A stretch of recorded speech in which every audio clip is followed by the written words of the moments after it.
ওসমান হাদির উপর হামলায় ব্যবহৃত মোটরসাইকেলটির নম্বর প্লেটের সূত্র ধরে একজনকে গ্রেফতার করা হয়েছে। গতকাল রাতে মোহাম্মদপুর থেকে মোটরসাইকেল মালিক আব্দুল হান্নানকে গ্রেফতার করা হয়।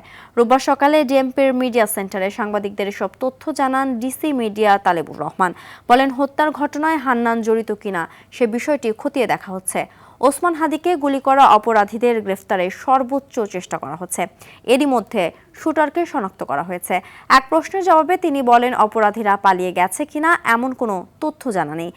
কেন তাকে হত্যা চেষ্টা করা হয়েছে সে বিষয়গুলো তদন্তে উঠে আসবে। ভোটের মাঠের প্রার্থীদের নিরাপত্তার বিষয়টি গুরুত্ব দেওয়া হচ্ছে জানিয়ে নগরের আইন শৃঙ্খলা পরিস্থিতি স্বাভাবিক রাখতে চেকপোস্ট টহল কার্যক্রম বাড়ানো হয়েছে বলেও জানায় ডিসি মিডিয়া।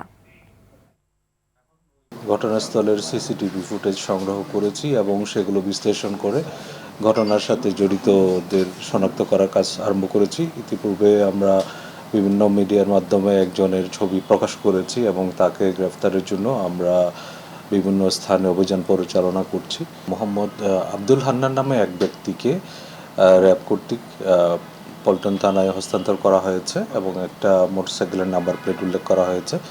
আমরা এই বিষয়টা তদন্ত করে দেখছি তার কোনো সংশ্লিষ্টতা আছে কিনা।